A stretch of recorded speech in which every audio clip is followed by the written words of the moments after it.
What's good, work gang? Here's a little Wednesday word driving edition with Captain America back there. It's my boy's little car seat. I was thinking about this. You ever get where you're in your head? You're in your head about something you got coming up, about where your life's at now, about maybe a health issue or finances, and you're just kind of over and over in your head day to day, just kind of on a loop. And it's not necessarily in a good way.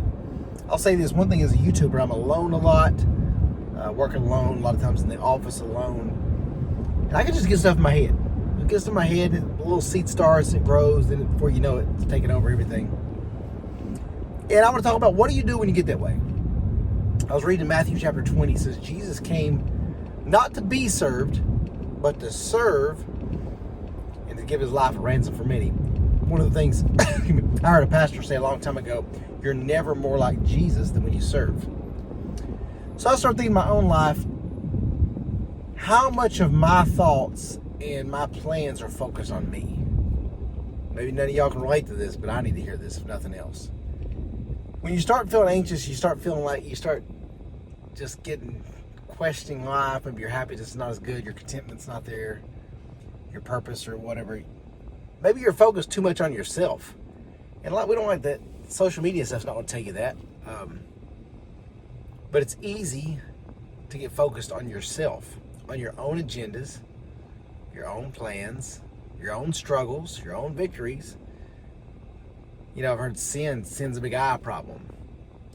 In the middle of sin is I. It's I. And again, it's easy to get this way. Because, man, we got bills to pay, we got jobs to do, kids to raise, places to go. We're busy. So it's easy to get very, very central focused. But I want to propose today that if you need to get out of your head, you need to see things a little bit different. You need to find a little happiness. Go serve somebody else. And it doesn't have to be go sign up at a soup kitchen. If you want to do that, that's great too.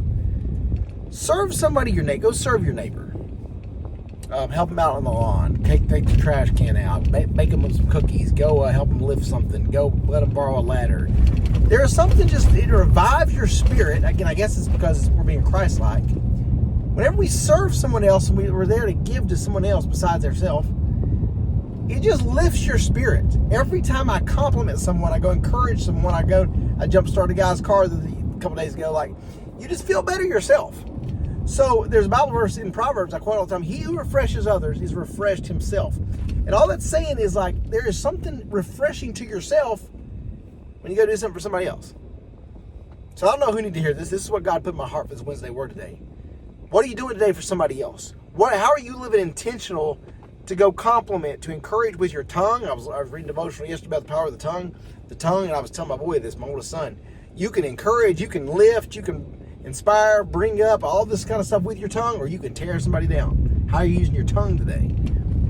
You can use all these things, our body, our hands, our feet, our tongue, our everything. You can use it to serve others, to be a blessing, and be Christ-like, or we can tear people down. If you're in your head today, I want to challenge you to find some little way today, right after you watch this video, you can go serve somebody. Serve a spouse, serve a coworker, a brother, a sister, a son, a daughter, a stranger. Just find somebody to serve them and see if that verse is not true for you like it's been for me. That he who refreshes others is refreshed himself. I love that verse. Let's go serve somebody today. God bless you.